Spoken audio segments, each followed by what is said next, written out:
dan pesertanya dari seluruh Indonesia. Ya, dari seluruh Indonesia, ada yang dari Jakarta, Surabaya, Bandung, Jember.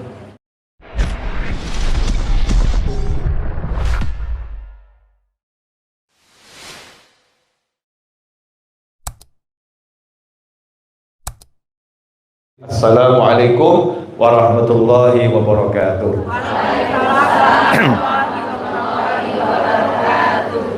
Selamat datang di Aula Majelis Ar-Raudhah. Ini ibu-ibu adalah rombongan official pertama.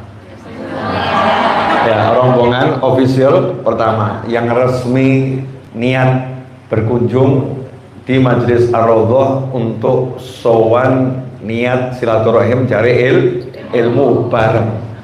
Jadi majelisnya Mutia dipindahkan ke Solo.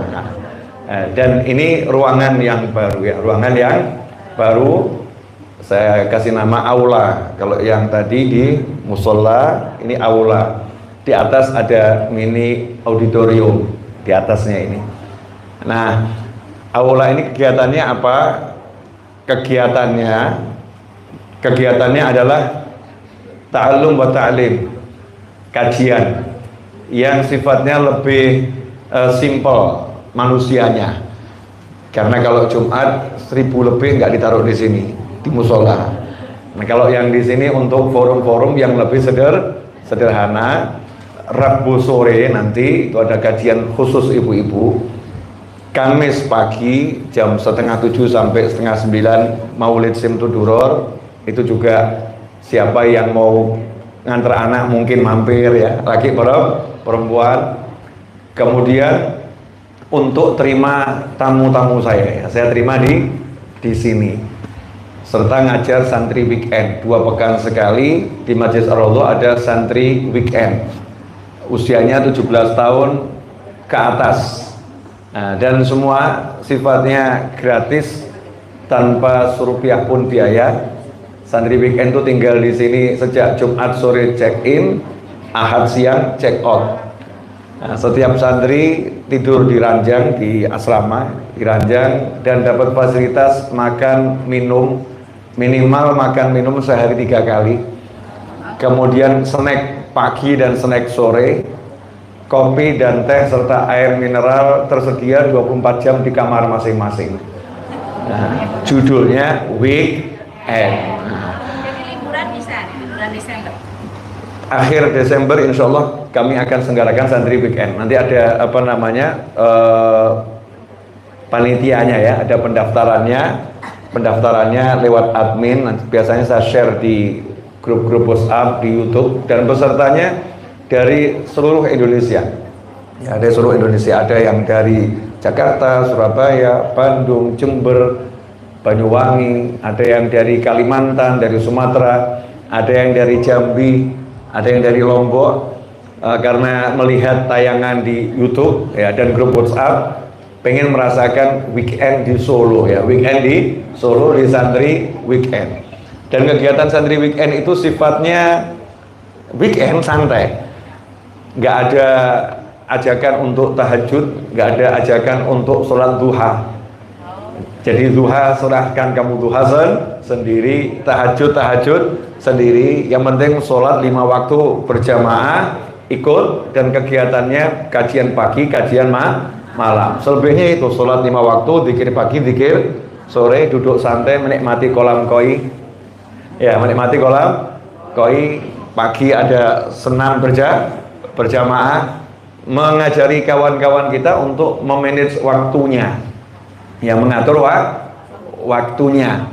Kalau mau tahajud ya tahajud sendiri, nggak usah ngajak kawan-kawannya, karena saya nggak mau nanti yang datang ke sini dianggap ini pesantren kilat. Nah, karena biasanya kalau pesantren kilat itu full ya, full kegiatan, orang jadi nggak mau datang. Karena kilat kemudian mau dikasih full semua. Ini enggak, tapi santri weekend. Kamu berlibur gratis, nikmati tempat ini, insya Allah pulang sudah fresh ya, lebih bersemangat menjalani kehidupan. Saya mewakili kawan-kawan yang saat ini sebagian besar teman-teman saya yang ngurusin majelis masih di Tawangmangu, karena tadi pagi ada kegiatan majelis di Tawangmangu, baca berdulatif di sana bersama masyarakat, kemudian sambil pembakaran ya, dengan kawan-kawan yang ada di sekitar Tawangmangu. Nah sekarang saya mau duduk nyambut ibu-ibu. Ini live streaming di YouTube saya kasih judul Kebanggaan Malaikat. Ya, Kebanggaan Malaikat. PD ya Bu ya. Judulnya, jadi yang dimaksud siapa itu? Ya kita ini. Kalau bukan kita siapa lagi? Ya kalau bukan kita siapa lagi? Kenapa saya kasih judul Kebanggaan Malaikat ya? Kebanggaan Malaikat karena untuk orang-orang yang keluar cari ilmu dan orang-orang yang keluar silaturahim. Rahim itu biasanya kerabat ya, tapi di dalam bahasa Indonesia silaturahim itu maknanya umum. Kalau dalam bahasa syariat silaturahim itu pada kaum kerabat. Kalau kepada yang lain bukan silaturahim. Ya namanya ya kunjungan ya, namanya kunjungan, ziarah ya. Ziarah bukan silaturahim. Tapi bahasa Indonesia asal nyambung kepada yang lain disebut silaturahim. Jadi ada beda pemahaman dari bahasa Arab ke bahasa Indonesia. Nah, siapa yang keluar mengunjungi saudaranya, siapa yang keluar cari ilmu, itu punya keistimewaan yang luar biasa, yang bahkan tidak didapatkan oleh mereka yang ahli tahajud. Ya, tidak didapatkan oleh mereka yang ahli duha. Ya, tidak didapatkan oleh mereka yang ahli amal-amal yang berat-berat ya, puasa. Apa yang didapatkan oleh mereka yang cari ilmu dan mereka yang mengunjungi saudaranya? Insya Allah kita akan ngobrol singkat, mudah-mudahan barokah manfaat ya. Yang pertama, pernah itu diceritakan dalam kitab Sab'ah Kutub Al-Mufidah. Di situ ada satu ulama besar yang lagi duduk. Kemudian datang dua anak muda, ulama tadi tiba-tiba berdiri. Ya tiba-tiba bangun. Anak muda tadi merasa nggak enak ya, masa karena nyambut kami, ini orang tua, ulama besar kok sampai bangun. Dan agak sedikit pede anak muda tadi, wah menghormati kami. Nah setelah duduk, orang solehnya paham nih isi hatinya anak muda tadi.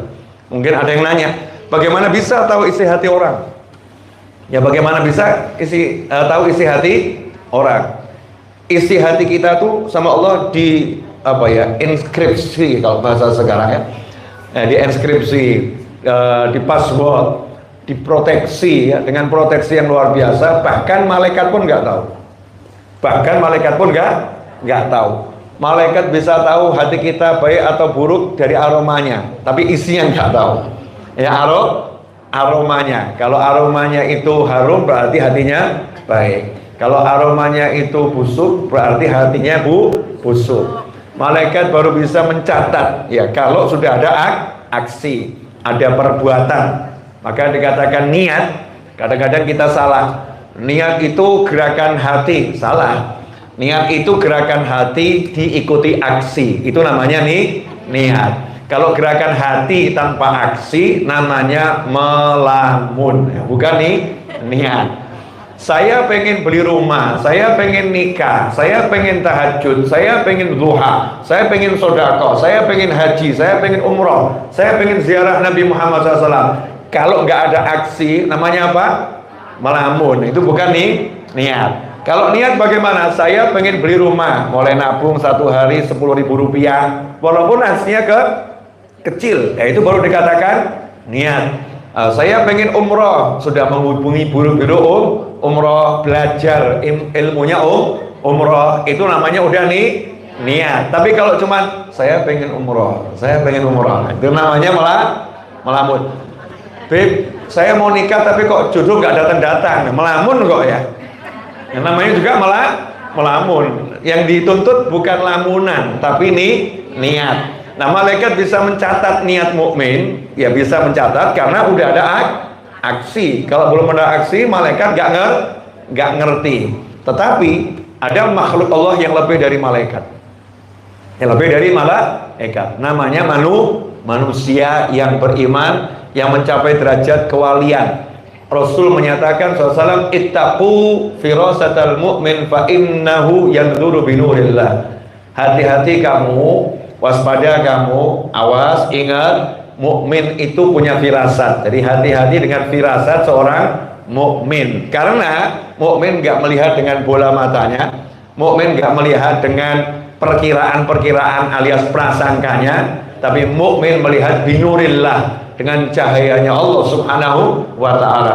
Sehingga Allah Ta'ala kadang-kadang menampakkan isi hati seseorang kepada orang-orang beriman tertentu untuk hikmah yang Allah berikan kepada yang bersangkutan, ditampakkan sama Allah Subhanahu wa ta'ala. Nah, termasuk anak muda tadi, di hatinya ada rasa bangga, wah saya disambut sama walinya ini sampai bangun. Begitu duduk walinya ngomong, saya berdiri bukan karena kalian, saya berdiri bukan karena kalian, tapi saya berdiri karena rombongan malaikat yang datang bersama kalian. Rombongan malaikat yang datang bersama kalian. Sebab dalam hadis disebutkan, innal malaikata la tadau ajnihataha li talibil ilm ridwan bima yasna' atau kama qala sallallahu. Sesungguhnya para malaikat meletakkan sayap-sayapnya untuk talibul ilm, mereka atau dia yang keluar cari ilmu. Kenapa malaikat sampai meletakkan sayapnya? Ridwan bima yasna', karena malaikat senang ya dengan apa yang dia lakukan. Karena malaikat senang, malaikat puas, malaikat cocok, maka malaikatnya meletakkan sayap. Nah, makna meletakkan sayap ini ada dua sedikitnya. Yang pertama, hakikatan, betul-betul malaikat itu meletakkan sayapnya, dihamparkan. Padahal satu malaikat itu sayapnya minimal 2 dan gedenya luar biasa. Mungkin satu malaikat sayapnya sebesar Solo, mungkin sebesar Jogja ya. Karena alamnya beda, alamnya berbeda. Diletakkan sayapnya ini untuk apa? Diinjak-injak oleh yang cari ilmu. Tanda ta'zim, tanda penghormatan. Malaikat sampai, aku siap loh menjadi karpetmu, ya, aku siap loh menjadi alasmu, ya, siap diinjak-injak oleh orang yang cari ilmu. Kenapa? Malaikat senang, malaikat puas. Jadi ibu-ibu dari Jogja tadi itu ban bisnya itu jadi mulia itu. Nah, karena bannya bis tadi yang biasanya nginjak aspal, hari ini nginjak sayap malaikat. Ya, ada sayap malaikat di sana yang dihamparkan oleh para malaikat dengan izin Allah Subhanahu wa ta'ala. Itu makna yang pertama. Makna yang kedua, malaikat meletakkan sayap. Jadi kalau malaikat meletakkan sayap, artinya malaikat mematikan mesin. Kalau mobil parkir, mesin dimatikan. Malaikat itu mesinnya adalah sayap untuk bergerak. Begitu sayap diletakkan, berarti malaikat mematikan mesin. Kenapa malaikat mematikan mesinnya dan tidak terbang? Karena udah ketemu apa yang dia cari. Malaikatnya puas, ini yang aku cari, sudah ketemu. Akhirnya malaikatnya ikut duduk di mana kita duduk. Malaikatnya ikut bergerak di mana kita bergerak. Malaikat ikut istirahat di mana kita istirahat. Kemudian malaikat cuma mengucapkan satu kalimat, Allahumma ighfir lahu, Allahumma arhamhu. Ya Allah ampuni dia, ya Allah rahmati dia. Jadi malaikat berzikir dan zikirnya asik betul. Ya Allah ampuni dia, ya Allah sayangi dia. Ya Allah ampuni dia, ya Allah sayangi dia. Ya Allah ampuni dia, ya Allah sayangi dia. Kemudian malaikatnya nggak mau sendirian. Malaikat tuh kalau zikir nggak mau sendirian, ajak-ajak. Ya, halummu ila hajatikum, manggil teman-temannya yang lain. Kalian lagi cari sarapan kan gitu kalau kita ya. Ini loh makan di sini enak. Kalian lagi cari makan siang toh, itu makan di sini enak. Kalian lagi pengen ngopi di sini enak. Kalau kita punya teman dapat tempat ngopi yang enak, kita panggil teman-teman kita. Nah, malaikat kalau menemukan tempat di mana ada manusia yang betul-betul layak untuk ditemani, malaikatnya manggil teman-temannya yang lain. Halummu ila hajatikum, sini kalian yang kalian cari ada. Kemudian malaikatnya kumpul semakin banyak dari segala penjuru dan doanya sama. Allahumma ighfir lahu, Allahumma arhamhu. Silahkan dibagi enggak Pak? Ya, berdiri aja biar cepat. Sedikit teh majelis. Ya, mudah-mudahan barokah. Ya, saya mau sembelih kambing belum sempat soalnya. Jadi teh dulu ya. Mudah-mudahan barokah manfaat. Jadi malaikatnya senang sampai ngajak yang lain. Itu tanda malaikat senang. Sehingga ketika tadi ibu-ibu datang, saya duduk di sini, kita ini lagi nyantai, didoakan malaikat. Dan doa malaikat gak mungkin ditolak, pasti diterima oleh Allah Subhanahu wa ta'ala. Sehingga kita kalau pulang meninggalkan tempat semacam ini, itu Allah udah siapkan malaikat khusus buat pengumuman. Ini memang sistem langit ya. Dalam hadis disebutkan kalau ada perkumpulan semacam ini, itu di akhir nanti ada satu malaikat yang tugasnya hanya teriak. Ya, hanya teriak buat pengumuman, anqumu maghfuran lakum. Kalian hendaknya segera bangkit berdiri pulang nanti di akhir ya. Pulang maghfuran lakum. Kalian sudah mendapatkan ampunan. Jadi stempelnya sudah terampuni ya, sudah diampuni. Bahkan sampai diumumkan oleh Allah Subhanahu wa ta'ala. Kenapa diumumkan? Biar pada ngerti. Karena mungkin sebelumnya kita datang ke satu tempat dalam keadaan kita dimurkai oleh Allah ta'ala. Mungkin. Ya, mungkin kita melakukan hal yang gak benar, hal yang gak baik, dimurkai oleh Allah Subhanahu wa ta'ala. Masuk di tempat tersebut, ya, kita dapat ampunan dari Allah Subhanahu wa ta'ala. Dan Allah pengen semua yang diampuni Allah itu, ya, malaikat kenal itu orang udah diampunin. Biar apa? Dicintai oleh para malaikat, dicintai oleh makhluk Allah yang diizinkan mendengar suara malaikat yang mengucapkan dia telah diampuni. Manfaatnya apa? Begitu kita masuk dalam kelompok yang diampuni, dikenal malaikat, maka malaikat itu akan bekerja untuk kita. Ya, bekerja untuk kita apa itu? Mintakan ampun, mintakan rahmat, mintakan kemudahan, mintakan pertolongan. Sehingga manusia yang semacam ini dimanapun berada, hidupnya akan disolusikan oleh Allah Subhanahu wa ta'ala. Enak atau enggak enak? Enak, mesti nanya dalil. Walaupun sudah disebutkan dalil, pasti nanya dalil. Namanya juga kita manusia ya, pengen tambahan informasi. Dalilnya apa? Dalam hadis yang sahih disebutkan, panjang nih hadisnya ya.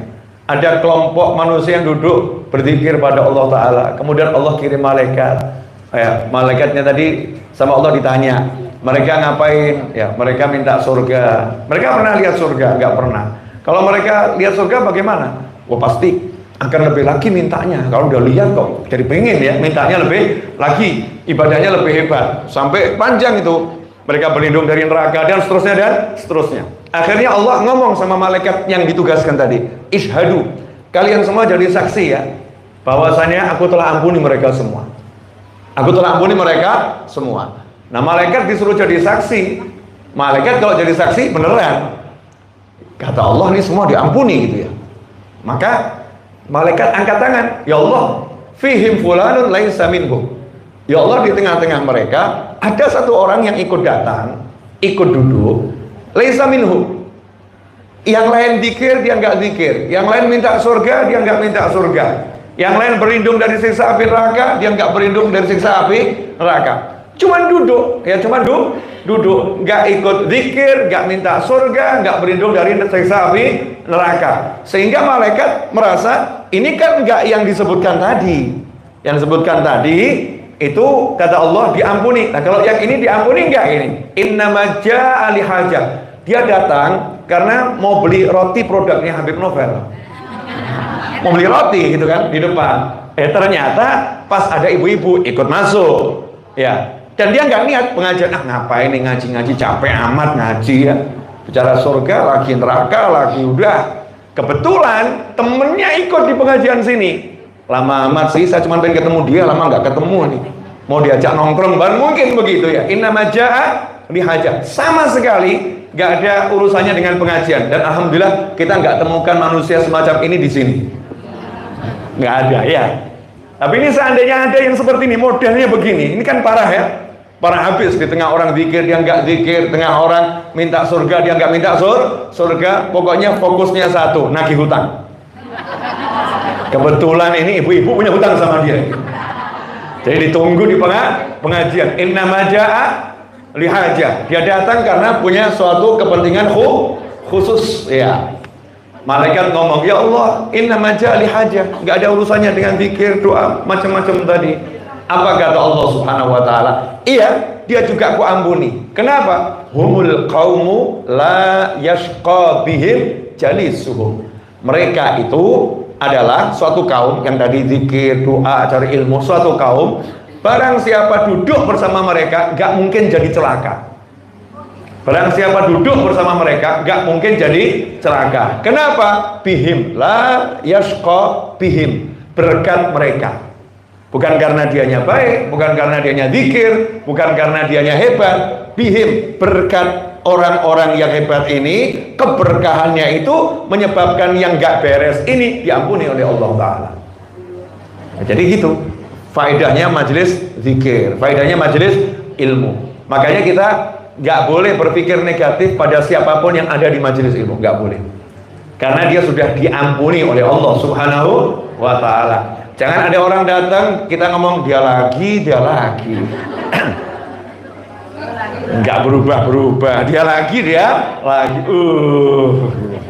Na'udzubillah min dzalik. Siapapun yang hadir di majelis ilmu, majelis zikir, berarti udah ditakdirkan untuk kumpul dengan orang yang baik. Selesai, insya Allah semuanya terampuni. Ini orang-orang yang istimewa. Makanya saya katakan, kalau bukan kita kebanggaan malaikat, siapa lagi? Emang malaikat mau banggain yang begitu-begitu? Kan ya enggak. Yang dibanggain yang begini. Nah, terus yang kedua, tadi saya katakan orang cari ilmu ya. Yang kedua, orang yang mengunjungi saudaranya. Saudara bukan nasab loh ya, bukan kerabat. Kunjungan, ziarah. Seperti sekarang saya nggak ada hubungan nasab dengan antum semua, antum tidak ada hubungan nasab dengan saya. Kita bahkan dari suku yang berbeda, beda. Mungkin ada dari suku daerah Kalimantan, mungkin udah pindah ke Jogja ya bukan orang Jawa semuanya ini. Mungkin ada orang dari Aceh ya, mungkin ada dari Lombok, dari manapun. Saat ini kumpul semua dari suku bangsa yang berbeda.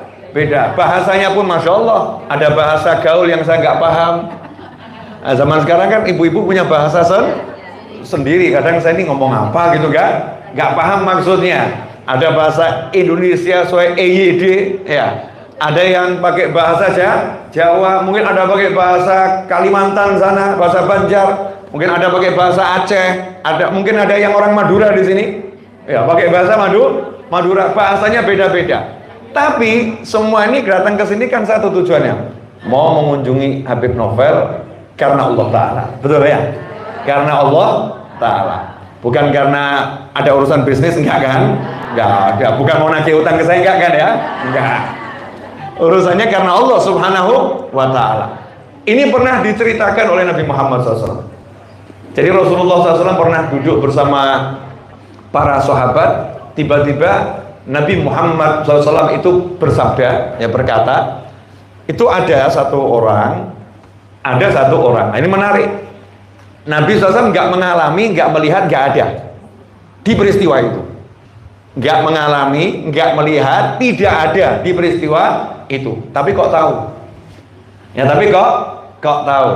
Nah ini maknanya banyak ya, maknanya banyak, bisa diberitahu oleh Allah Subhanahu wa Ta'ala atau bisa yang lain. Wallahu a'lam.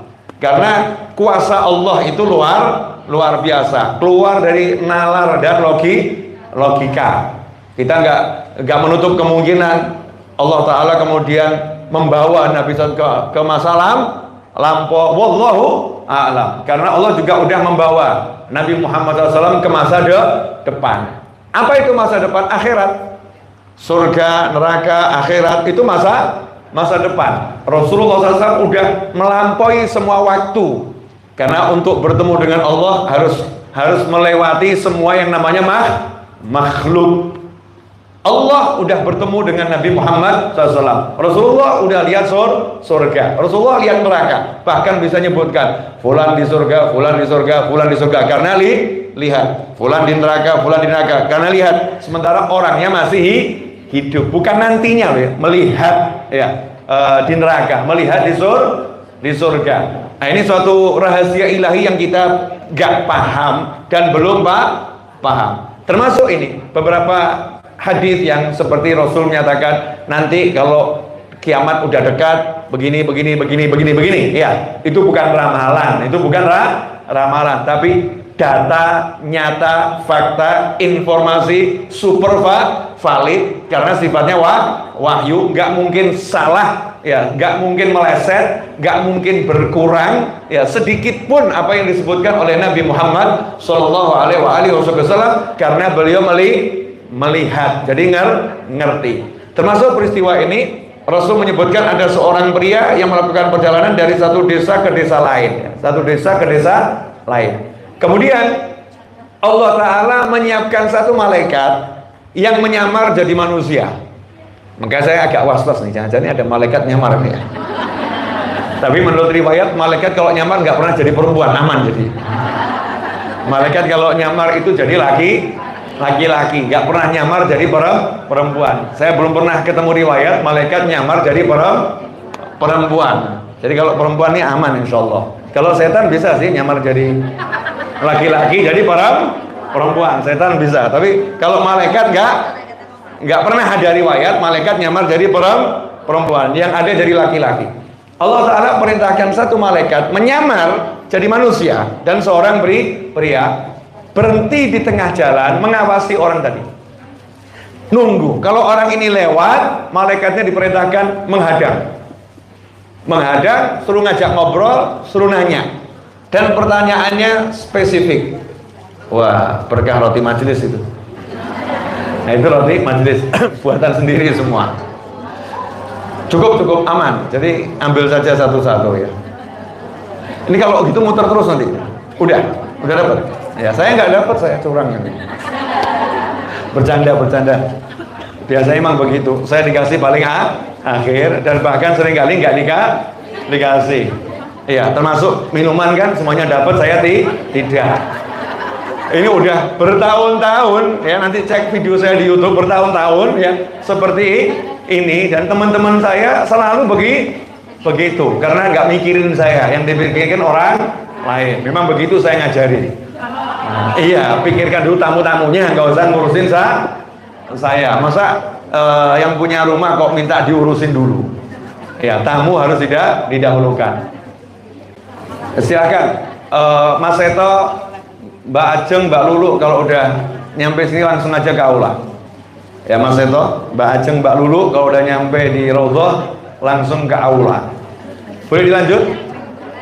Nah, ternyata orang ini jalan lewat satu jalan yang udah disiapkan malaikat. Berarti rutenya ini sudah dilihat oleh langit. Ya, dilihat sama langit. Dan Allah pasti tahu pertanyaan itu ya. Allah tahu jawabannya apa, dan gak perlu nanya, Allah tahu tujuannya apa.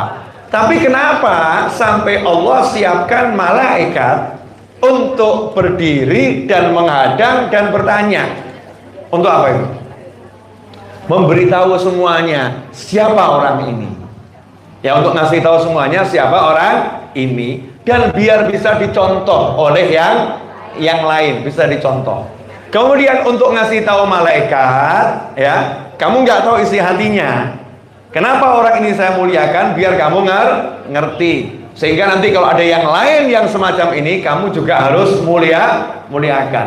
Jadi tugas malaikat itu diantaranya mengangkat atau memuliakan umat manusia, seperti yang Allah perintahkan dahulu ya, saat Nabi Adam alaihissalam diciptakan oleh Allah subhanahu wa ta'ala, malaikat diperintahkan usjudu li Adam, sujudlah kalian semua kepada Nabi Adam alaihissalam. Mbak Lulu, saya boleh minta kopi Mbak Lulu? Ya, yang lain teh, saya kopi saja. Tadi saya mau kasih kopi, ada tim yang mengatakan ibu-ibu kurang suka kopi kalau pagi. Ya, sukanya teh standar, insya Allah yang suka ya suka, yang nggak suka juga bisa belajar suka. Kalau kopi mungkin ada yang alasan lambungnya nggak kuat dan lain sebagainya. Saya agak kasihan sama kopi, selalu diprasangkai melukai lambung. Padahal saya ini ya, lambung saya menurut ilmu kedokteran ya nggak oke, tapi minum saya kok kopi, alhamdulillah, la haula wala quwwata illa billah, nggak pernah bermasalah. Jadi jangan pernah salahkan kok kopi. Kasihan kopi. Saya mewakili kopi ya, melaporkan penderitaan kopi. Ikhwani rahimakumullah. Nah, sampai di jalan yang ditentukan, ketemu sama malaikat tadi. Terus malaikatnya nanya, kamu dari mana? Dari desa ini. Mau kemana? Ke desa itu. Ngapain? Saya pengen ketemu saudara saya di jalan Allah Ta'ala. Saya pengen ketemu saudara saya di jalan Allah Ta'ala. Malaikatnya ngomong lagi, ada urusan bisnis. Mungkin kamu lagi jalankan modalnya, putarkan uangnya. Sekarang mau setoran ke sana. Enggak ada. Cuman kenal aja. Ya, karena cinta kepada Allah Subhanahu wa Ta'ala. Malaikatnya nanya lagi, bener cuman itu? Iya, cuman itu. Akhirnya malaikatnya ngaku. Sesungguhnya aku adalah salah satu malaikatnya Allah Ta'ala. Sesungguhnya aku adalah salah satu malaikatnya Allah SWT yang diperintahkan untuk menghadangmu, menanyaimu, dan menyampaikan kabar gembira dari Allah untukmu. Kenapa kamu ke sana? Aku cinta dia. Aku cinta dia. Maka malaikat tadi berkata, sebagaimana engkau mencintainya karena Allah, maka Allah pun mencintai. Jadi gerakan hamba Allah ini tadi bukan sholat tahajud di rumah nggak kemana-mana, nggak kan ya? Bukan duha di rumah nggak kemana-mana, tapi dia keluar dari rumah hanya melakukan kunjungan. Tapi gerakannya melakukan kunjungan ini mendatangkan satu yang dicari oleh semua orang dengan tahajudnya, dengan duhanya, dengan sodakohnya, dengan zikirnya, dengan wiridnya, dengan amalnya apapun. Yang dia inginkan adalah mendapatkan cintanya Allah Subhanahu wa Ta'ala. Sehingga orang yang datang ke tempatnya seorang mukmin, yang didapat adalah al-mahabbah, cinta dari Allah Subhanahu wa Ta'ala. Itu besar atau kecil kira-kira? Besar atau kecil? Nah, dalam hadir itu banyak pelajaran. Berarti malaikat ada ya yang memperkenalkan diri pada manusia. Betul kan? Berarti ada manusia yang bisa berinteraksi dengan malaikat. Betul? Ya, berinteraksi dalam wujud apa? Satu, malaikatnya berubah wujud jadi manusia. Seperti ketika malaikat Israel alaihi salam ngobrol dengan Nabi Musa alaihi salam dalam kitab Sahih Bukhari. Itu malaikat Israel tapi ketemu Nabi ya, dalam wujud manusia, berada di dalam rumahnya Nabi Musa alaihi salam. Seperti sahabatnya Nabi Muhammad SAW yang makamnya lebih tinggi. Kalau orang ini tadi, dia kan bukan dari umatnya Nabi Muhammad SAW, dari umat yang terdahulu. Kalau umatnya Rasulullah SAW nilainya lebih tinggi. Sahabatnya Nabi Muhammad SAW itu ada yang julukannya Tazurhul Malaikah, sahabat yang dikunjungi oleh malaikat. Pagi sore dikunjungi malaikat. Dan malaikatnya mengucapkan salam dan sahabatnya lihat. Lihat. Ada pula sahabat yang dijanjikan oleh Nabi Muhammad SAW. Seandainya semalam itu kamu terus baca Al-Quranmu, maka siang hari seluruh masyarakat akan bisa melihat malaikat berada di jalanan. Akan kelihatan. Artinya apa? Memang secara umum malaikat itu nggak bisa dilihat oleh manusia secara umum. Tapi ada orang-orang yang di luar standar umum, yaitu para nabi dan rasul. Kemudian di bawahnya siapa? Para aulia wassolihin, orang-orang yang mencapai derajat kewalian dan orang-orang yang mencapai derajat kesolehan tertentu. Beliau dengan izin Allah bisa melihat malaikat. Kemudian ada orang yang mungkin biasa, nggak sampai derajat wali yang melihat langsung malaikat, wujudnya malaikat, tetapi dia udah mencapai derajat kesolehan yang bisa melihat malaikat yang nyamar jadi manusia. Malaikatnya mengatakan, saya adalah malaikat. Tapi ingat, ini nggak ada loh ya orang yang ngaku-ngaku saya diajak ngobrol malaikat. Paham ya? Ya, kecuali memang para sahabat yang mulia, wali-wali yang luar biasa. Untuk jadi wali Allah itu ciri-cirinya ada. Nah, kalau di sini ada orang yang koar-koar ke sana ke sini, koar-koar, aku ditemuin malaikat, koar-koar, itu tanda-tanda lagi bermasalah. Paham ya? Dalam tanda kutip bermasalah. Karena kalau udah sampai tingkat itu nggak akan ngomong siapa. Dia hanya ngomong pada mungkin muridnya yang terdekat, dan baru diceritakan setelah yang bersangkutan meninggal dunia, baru diceritakan. Kenapa? Karena bisa menimbulkan fitnah. Nah, kenapa saya jelaskan ini? Karena mungkin nanti kalau kita belajar lebih jauh, ya, ada hamba-hamba Allah yang dia mendapatkan ilmu dari para malaikat, diajarin. Ya, malaikatnya pernah dengar dari orang soleh sebelumnya, dia nggak ngalamin masa itu. Saya pernah dengar dari orang soleh sebelum kamu, begini, dan seterusnya. Kemudian juga agar kita berhati-hati kalau ketemu orang. Siapa tahu ini malaikat yang nyamar. Siapa tahu malaikat yang ditugaskan untuk menguji saya. Siapa tahu dia malaikat yang akan bawa kabar gembira untuk saya. Kita nggak ngerti, sehingga harus selalu berprasangka baik, berpikir positif. Nah, ini tadi yang saya katakan, dua hal minimal. Anda semua kebanggaan malaikat. Dan untuk menjelaskan dua hal ini, saya udah bicara kurang lebih sekitar 35 menit mungkin, atau mungkin 40 menit atau 25 menit. Yang mana ini? 35 menit. Yang pertama saya sampaikan tadi, betul ya? Kok Habib tahu? Nggak tahu, saya asal ngomong. Ya, kok asal ngomongnya pas, berarti firasat saya lumayan tajam, kan begitu aja. Pagi ini, kenapa firasat saya lumayan tajam? Karena banyak cahaya di sekitar saya. Ini cahaya ya. Makanya kalau kita kumpul dekat tower, itu sinyalnya bagus. Satu tower. Nah, kalau towernya 120 dijadikan satu, kemudian saya pakai handphone saya, ya sinyalnya sangat kuat. Makanya ketika kumpul seperti ini, saat yang terbaik untuk download. Ya, download ya. Download apa? Ilmunya Allah Subhanahu wa ta'ala. Buka hati, rahmat turun, nanti ilmu akan datang. Jazakumullah khairan. Selebihnya waktu saya serahkan kepada Mbak Uli. Kalau mungkin ada yang mau disampaikan, ada yang mau ditanyakan, terserah. Siap. Iya. Suara cukup keras ya. Orang Batak kan keras. Masya Allah. Makasih banyak Nabi. Sama-sama. Sudah ada 30 menit pencerahan ya. Masya Allah. 35. 35. Oke. Perhitungan 35 menit. Ibu ada yang mau tanya sama Habib? Ada yang mau tanya? Siap. Boleh, yang mau nanya boleh. Dari mana dulu Mbak Uli yang tentukan? Sana deh. Aku lagi sana soalnya. Silakan. Sama-sama.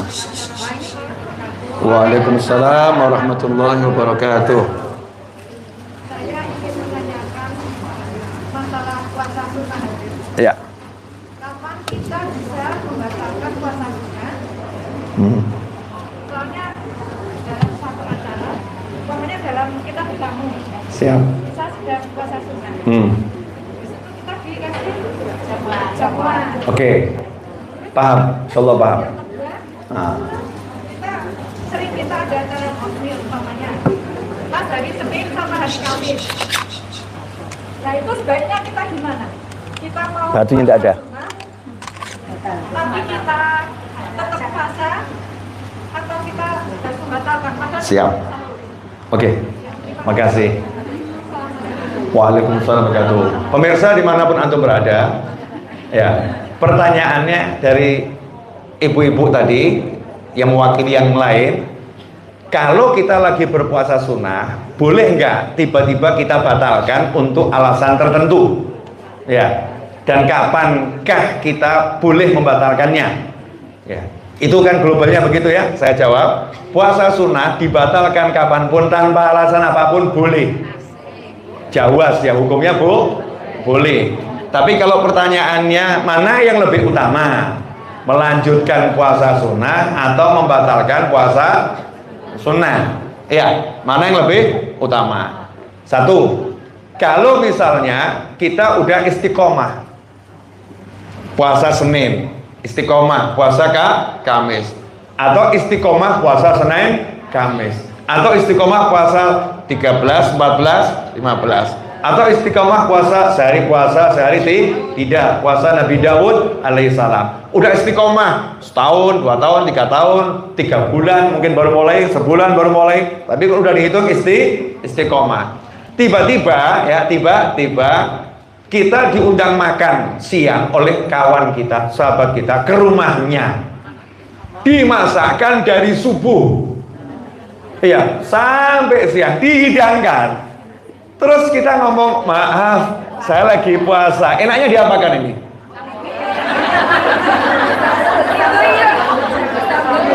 Enaknya diapakan? Gitu kan ya. Mungkin yang denger itu Nah, buat orang yang alim, yang udah belajar, paham kalimat itu tidak seharusnya dilontarkan. Maka dia langsung akan makan dengan lahap dan mengucapkan Bismillahirrahmanirrahim, niat untuk menyenangkan hatinya, sembari meyakini alhamdulillah aku buka puasanya dimajukan oleh Allah Subhanahu wa taala. Clear? Ya, jadi pahala puasanya sampai maghrib, bukanya zuhur. Apalagi kalau berbukanya duha. Itu lebih luar biasa. Itu yang pertama. Yang kedua, kalau ternyata kita diundang tapi dalam bentuk rombongan, misalnya acara akad nikah atau resepsi, itu kan nggak khusus, ya, bukan jamuan khusus, jamuan umum. Nah, kalau itu akad nikah, itu ada santapan yang memang disunahkan oleh Nabi Muhammad SAW. Nanti kalau nggak dimakan bisa jadi mubazir, maka kita minta kerelaan dari yang punya acara. Ya, minta kerelaan. Satu. Atau kalau kita paham dia udah maklumi kita, udah kenal lama. Oh, ini kalau makan nggak jadi masalah. Yang penting orangnya hadir. Maka saat itu mempertahankan istiqomah lebih utama, karena nggak akan melukai hatinya. Ya, nggak akan melukai hatinya. Sampai di sini jelas? Dan membatalkan puasa jadi hukumnya wajib. Kenapa? Ketika suami ngomong, makan temenin aku, makan celoni aku, itu wajib, saudara-saudara. Ya, itu hukumnya wajib. Jangan kemudian istri karena mau menghindari suami ngomong, aku lagi puasa, maka laknat malaikat sejagat raya menghampiri istri yang semacam itu. Nah, ini kadang-kadang istri ditelepon suaminya di reject, istri ditelepon suaminya pura-pura nggak dengar, istri ditelepon sama suaminya handphonenya dimatikan, istri ditelepon sama suaminya datanya dimatikan. Istri yang semacam itu dalam syariatnya Allah SWT, dia lagi menolak suaminya secara zahir, maka dia pun ditolak oleh Allah Ta'ala. Ngeri. Suka nggak suka, enak nggak enak, ya, pokoknya kalau suami ini telepon urusannya nggak maksiat, ya, hadapin. Ada apa sayang? Dia lagi. Daripada dilaknat malaikat, ya, mending kan lihat yang nggak enak. Wasobru thawabul jannah. Ini kan berat nggak itu? Nerima telepon, ngobrol, misal datang nemuin gitu ya, berat. Tapi karena menjalankan syariatnya Allah Ta'ala, itu namanya sabar. Dan sabar buahnya adalah surga. Oke sayang. Iya. Aku sengaja lihat wajahmu. Bukan engkau yang kulihat, tapi surga Tuhanku. Masya Allah. Kok bisa begitu? Iya, di balik wajahmu ada surga. Kalau kamu nggak jelas. Ya, misal semacam itu, Bu, ya. Kadang-kadang itu gara-gara puasa Senin, puasa Kamis istiqomah, disuruh batalin sama suaminya, marah dia. Ganggu ibadahku. Dia nggak ngerti kalau taat pada suami itu ibadah wajib yang lebih utama dari sunnah yang modelnya seperti apapun. Tapi kalau suami yang baik, ya, suami yang baik yang nemenin buat suami istrinya puasa. Ya. Kamu puasa ya? Yaudah, aku belum sahur dan tadi malam nggak niat. Tapi karena kamu puasa, aku temenin deh. Masya Allah. Karena niat puasa sunnah boleh kapanpun. Kalau puasa wajib tidak boleh. Kalau puasa sunnah boleh kapanpun. Itu suami yang luar biasa. Karena luar biasa hampir tidak ditemukan. Lah, karena luar biasa hampir tidak ditemukan. Yang ada ngajak yuk makan bakso. Betul begitu. Hah? Jelas ibu-ibu? Insya cukup jelas ya.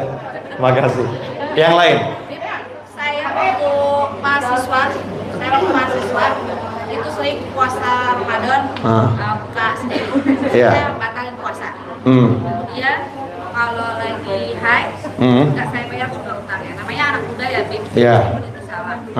Sampai sekarang belum pernah saya bayar. Oke. Zaman saya mahasiswa. Itu hitungannya gimana? Nah, itu agak ribet itu.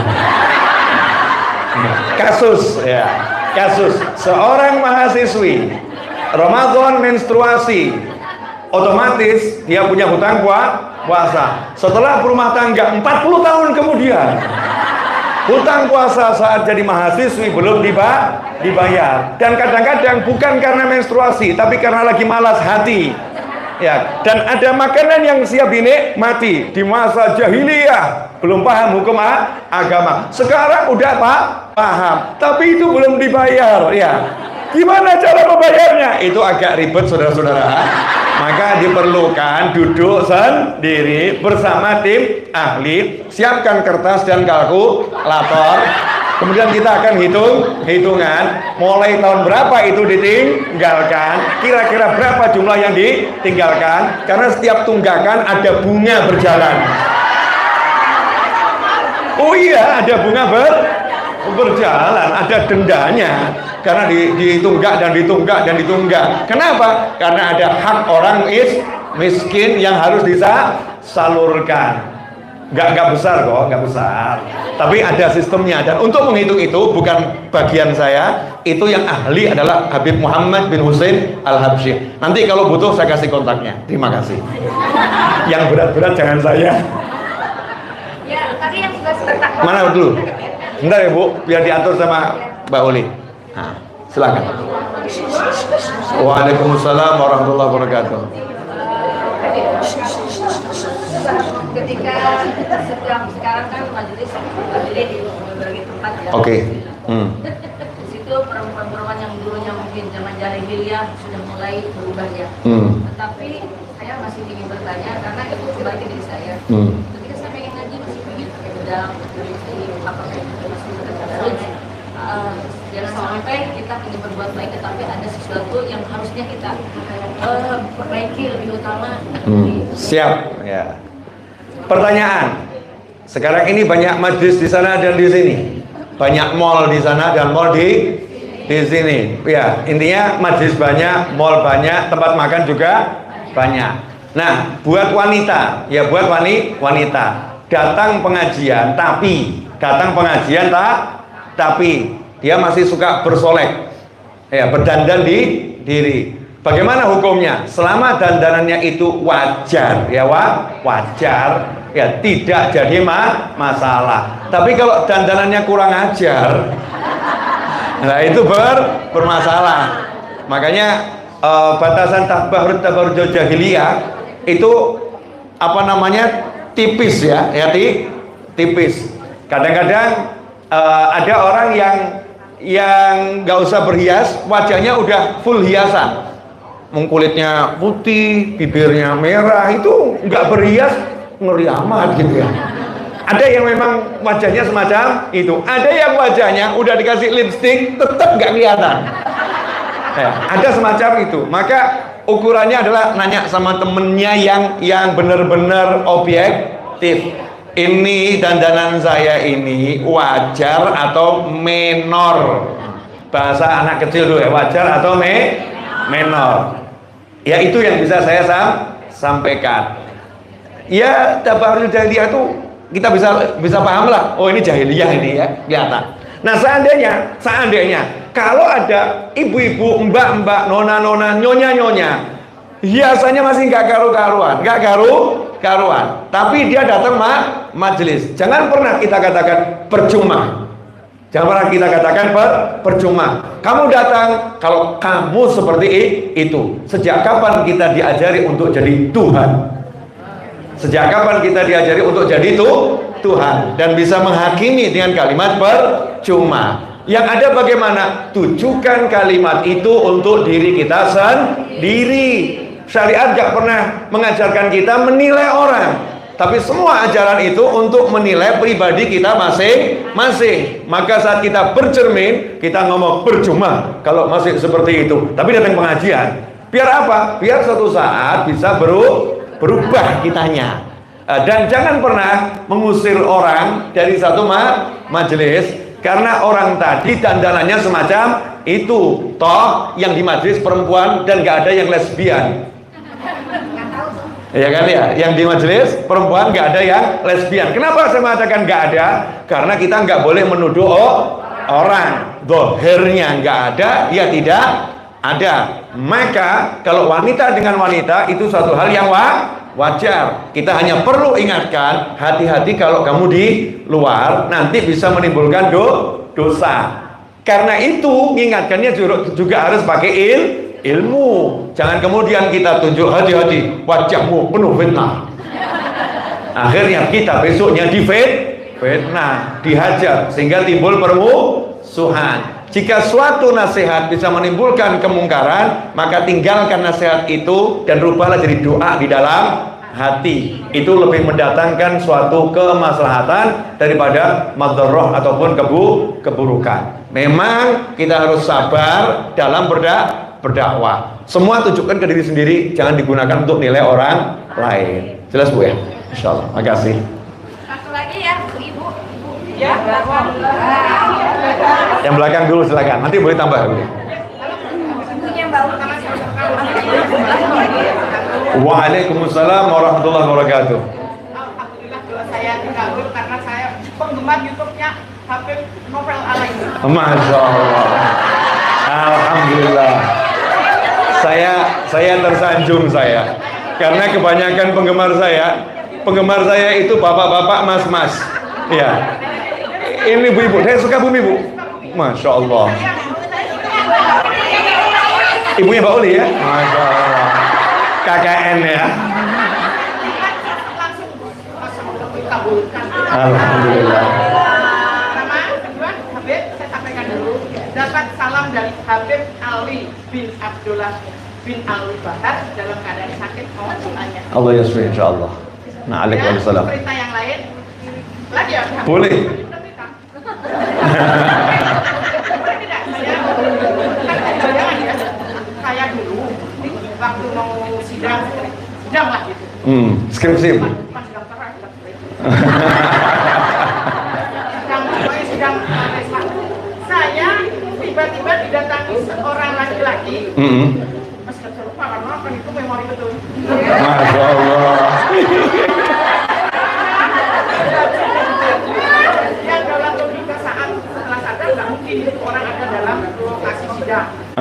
Tiba-tiba laki-laki itu mendatangi begini, Dek, kalau dikasih pertanyaan ini bisa nggak jawab? Nggak tahu. Kemudian ini nanti jawabannya. Masuk dalam ruang sidang di depan dosen 7 orang yang bisa jawab cuma satu-satunya dan dibahas semua mahasiswa tidak ada yang bisa. Apakah itu memang juga dari silakan Iya. Siap. Oke, makasih Bu. Sama-sama. Sami-sami. Amin. Insyaallah. Waalaikumsalam warahmatullahi wabarakatuh. Sekarang saya baru paham dari mana datangnya itu. Memang ibunya luar biasa. Jadi pemirsa dimanapun antum berada, ini ibunya Mbak Uli tadi dari Sukabumi nanya gitu. Waktu sidang skripsi atau waktu kuliah dulu tuh ya, di ruangan yang nggak ada orang tiba-tiba didatangi satu sosok laki-laki, betul kan ya, laki-laki yang tak terlupakan. Tapi laki-laki itu nggak ada di dalam kehidupan. Artinya ada tapi tidak ada. Menanyakan satu hal, kalau ditanya ini bisa jawab nggak bisa. Kemudian dikasih tahu jawabannya. Dan ternyata itu yang ditanyakan oleh para dosen-dosen yang pembimbing pengujinya tadi. Nah pertanyaannya sosok itu siapa? Karena ibu saja nggak tahu, apalagi saya. Ya, ibu saja nggak ngerti, apalagi saya. Nah, kemungkinannya boleh, kemungkinan ya. Karena kemungkinannya satu, kalau ibu memang banyak zikir, ya banyak zikir tertentu, maka bisa jadi itu adalah makhluk Allah yang diciptakan dari zikir tersebut. Ya, tingkatannya bukan malaikat, bukan manusia, bukan jin, bukan setan, tapi makhluk Allah yang diciptakan dari zikir tersebut. Setiap zikir yang kita baca secara rutin, dari situ Allah ciptakan makhluk tertentu yang tugasnya membela kita. Kadang membela di dunia, ya, dan lebih sering membela di akhirat. Kadang waktu kecelakaan yang seharusnya fatal, tiba-tiba selamat. Itu diantaranya sistem yang Allah buat untuk menolong manusia. Karena syariat itu jelas, ya, syariatnya Allah itu jelas. Pertolongan Allah itu nyata, tapi jalannya pertolongan itu datang itu jelas. Ada lewat manusia, ada lewat alam misalnya ya, ada lewat makhluk-makhluk yang Allah ciptakan. Makanya kita disuruh banyak zikir, doa, amal tertentu secara istiqomah, agar nantinya di saat-saat genting darurat Allah memberikan pertolongan, ada jalannya. Walaupun pertolongan Allah nggak butuh jalan, tapi syariat ini untuk datang pertolongan, Allah memerintahkan kita menyiapkan jalan. Seperti negara misalnya mau kasih sumbangan, mau kasih bantuan, maka negara mengatakan kamu harus punya yayasan. Kalau kamu punya yayasan, kami bisa salurkan. Kalau kamu nggak punya yayasan, kami susah nanti menyarikan jalan agar sumbangan itu sampai dalam jumlah yang besar. Misal semacam itu. Jadi kemungkinan satu itu ya. Yang kedua, kemungkinan adalah makhluk Allah yang namanya jin. Ya, makhluk Allah yang namanya jin. Karena jin juga makhluk Allah, sama seperti kita. Ya, kadang-kadang jin itu berteman dengan manusia. Selama manusia nggak bergantung pada jin, nggak mengandalkan jin, sama-sama tukar informasi, itu hal yang biasa-biasa saja, bukan suatu kemusyrikan dan lain sebagainya. Yang nggak boleh adalah manusia mengandalkan jin, manusia mengutamakan jin, manusia mengagungkan jin, dan bergantung pada jin. Bergantung pada manusia aja nggak boleh, apalagi bergantung pada jin. Kemungkinannya dua itu, Bu. Makasih, jazakumullah khairan. Ada lagi, Mbak Uli? Karena sudah jam segini, kan udah ibu foto-foto. Masya Allah. Karena katanya kalau hari Rabu Habib Syekh terima tamu. Betul. Nah, mau ke sana ya, lanjut. Alhamdulillah. Oh, barokah betul nih. Terus nanti mau ke masjid mana lagi? Pengen baru. Iya, saya ngira ke masjid baru ya. Masjid yang dibangun Pak Jokowi. Ke pasar. Masya Allah. Iya. Alhamdulillah. Tuh diantaranya juga pengen lihat masjid. Kemudian pengen ke pasar, cocok saya. Karena itulah bakat Anda, saudara-saudara. Enggak, Pak, ke pasar. Ini yang bawa oleh-oleh buat kita. Terima ya, Bib ya. Siap. Nah, sebelum ibu-ibu ngasih oleh-oleh buat saya mau ngasih oleh-oleh buat ibu-ibu.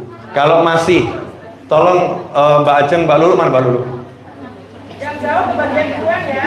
Mbak Lulu, buku saya yang kira-kira ada stoknya 120 eksemplar apa? Tolong hadiahkan buat ibu-ibu. Terserah. Yang stoknya 120 eksemplar apa? Tolong dibagikan sekarang. Tadi oleh-olehnya yang buat Habib di mana? Yang jauh Udah dipajang di Oke, pemirsa dimanapun Anda berada, inilah live streaming dari Aula Majlis Ar-Raudhah. Mudah-mudahan berkah dan manfaat. Kurang lebih saya mohon maaf. Wassalamualaikum warahmatullahi wabarakatuh.